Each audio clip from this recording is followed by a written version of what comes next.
Hello student, आज के इस वीडियो में क्लास 8 साइंस के चैप्टर नंबर 4 जिसका नाम है कपड़े तरह तरह के, रेसे तरह तरह के, जो बिहार बोर्ड स्पेशल का है। यानी ये बिहार बोर्ड स्पेशल जो बुक है उसका हम लोग यहाँ पे क्वेश्चन आंसर करने वाले हैं।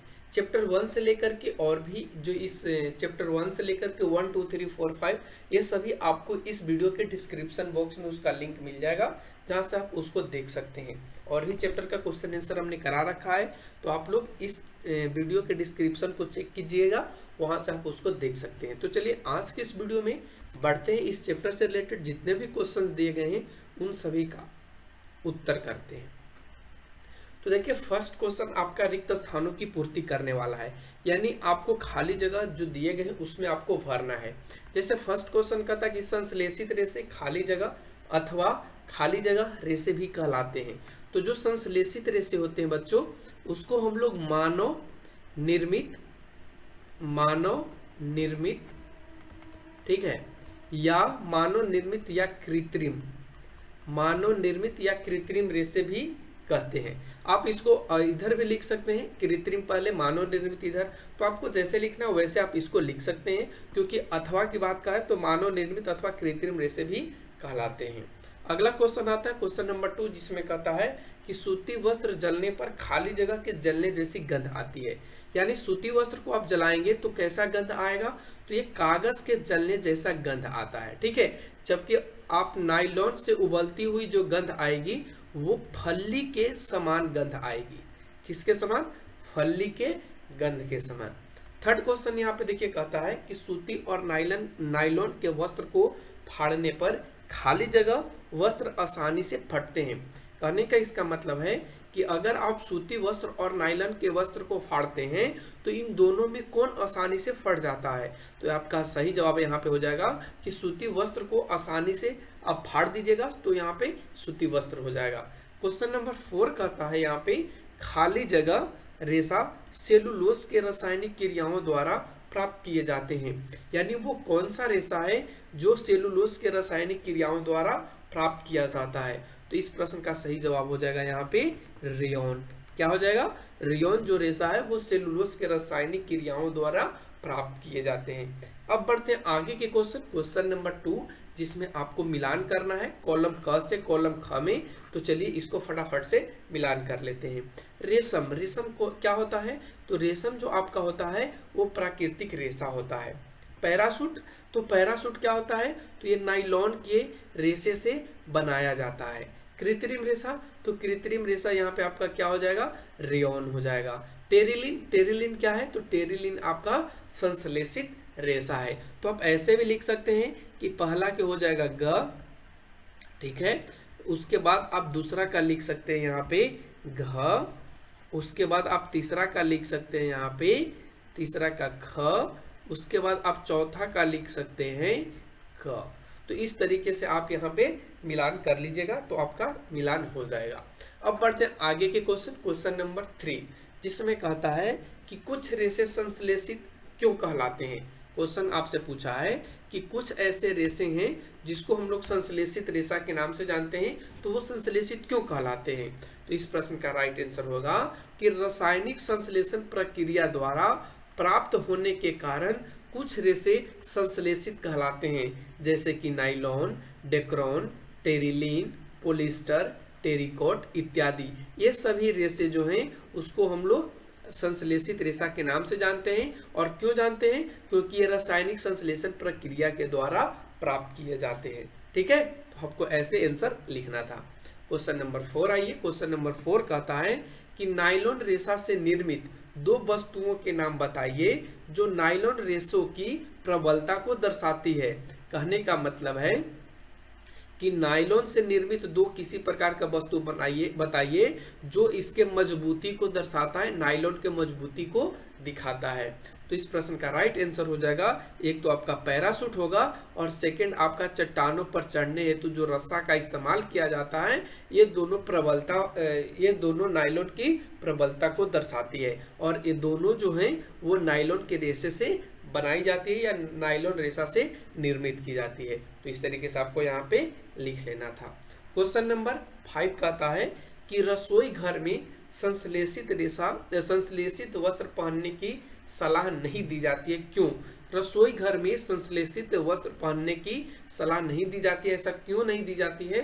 तो इस प्रश्न का राइट आंसर होगा कि जो संश्लेषित वस्त्र होते हैं वो बहुत ज़्यादा हल्के होते हैं और आग से कम ही समय में जलते हुए आगे बढ़ते जाते हैं। यानी आग से कम ही समय में क्या करते हैं, आग को ये पकड़ लेते हैं और आगे की ओर जलते जाते हैं, बढ़ते जाता है, ये रुकता नहीं है एकदम, मतलब सेकंड में पूरा कपड़ा धर लेता है। और पूरा कपड़ा धरने के बाद ये क्या होता है, शरीर पर चिपक जाता है और ये मतलब जिस व्यक्ति के शरीर में चिपक जाता है वो जल्दी छूटता नहीं है।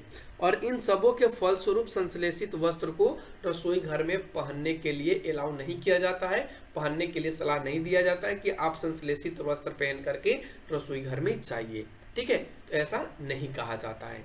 अब बढ़ते आगे क्वेश्चन नंबर 6, जिसमें कहता है कि रेयॉन को नकली रेशम क्यों कहते हैं। ठीक है, रेयॉन जो है उसको नकली रेशम क्यों कहते हैं, ये क्वेश्चन आपसे पूछा है। तो इस प्रश्न का जो राइट आंसर होगा वो ये होगा कि लकड़ी के लुगदी द्वारा प्राप्त कृत्रिम रेशा रेयॉन है। यानी रेयॉन क्या है, तो ये कृत्रिम रेशा है जो लकड़ी के लुगदी के द्वारा प्राप्त किया जाता है और इसका जो गुण होता है वो रेशम कहने का मतलब प्राकृतिक जो रेशम होता है उसके गुण के समान होता है। तो इसलिए कहा जाता है कि जो रेयॉन है वो नकली रेशम है। ठीक है, रेयॉन क्या है, नकली रेशम है। अगला क्वेश्चन आता है क्वेश्चन नंबर 7, जिसमें कहता है कि संश्लेषित वस्त्र गर्मी के मौसम में आरामदेह नहीं होते हैं। वो क्यों नहीं होते हैं, ये क्वेश्चन आपसे पूछा है। तो आइए इस प्रश्न का भी उत्तर जानते हैं। उत्तर में हमने लिखा है कि संश्लेषित वस्त्र हल्के होते हैं, ऊष्मा के सुचालक होते हैं तथा ये शीतलता प्रदान नहीं करते हैं। शीतलता के कहने का मतलब ये ठंडक प्रदान नहीं करता है, ये पसीना को नहीं सोखता है। ठीक है, इन सभी कारणों से गर्मी के मौसम में संश्लेषित वस्त्र आरामदेह नहीं होते हैं।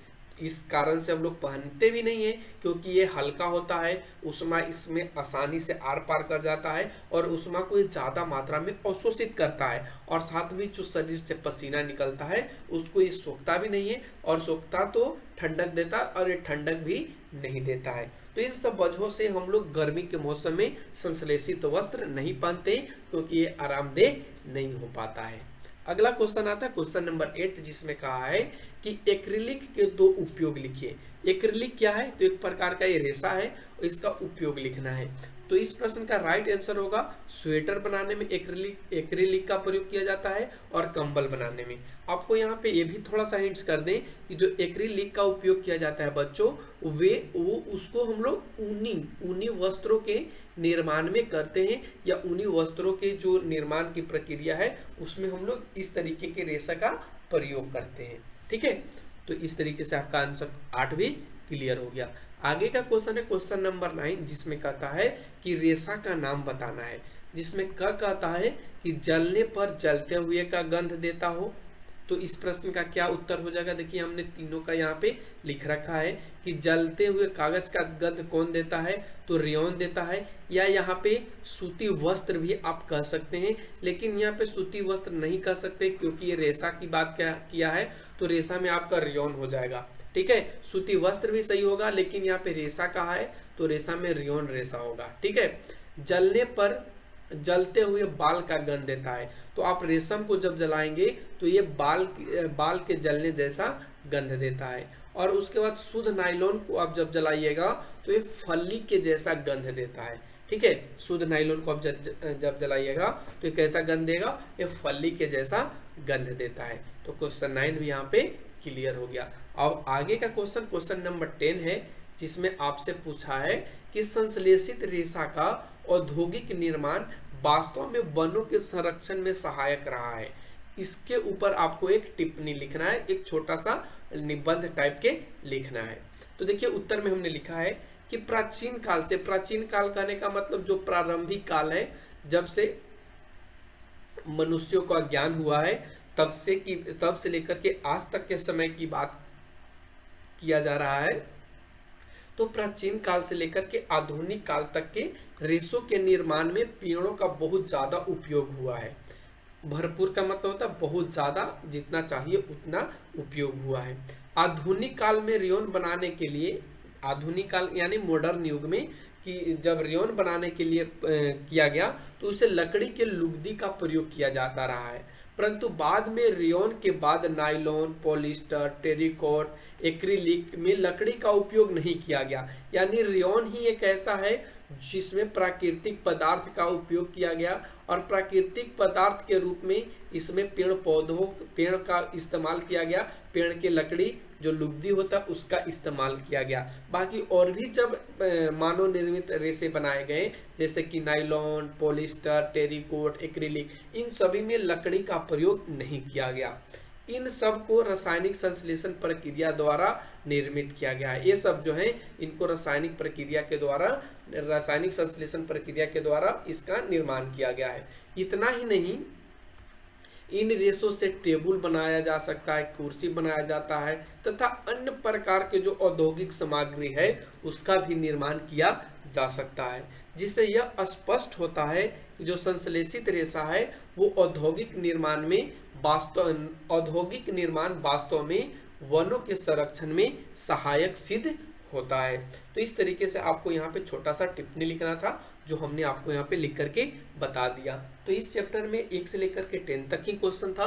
तो आज के वीडियो को यही समाप्त करते हैं। कैसा लगा आप लोगों को ये वीडियो कमेंट सेक्शन में कमेंट करके जरूर बताना। आप लोगों को कोई दिक्कत होता है तो वो भी आप कमेंट सेक्शन के माध्यम से मेरे पास तक मैसेज छोड़ सकते हैं। तो आज के लिए बस इतना ही। Thanks for watching, take care, bye bye.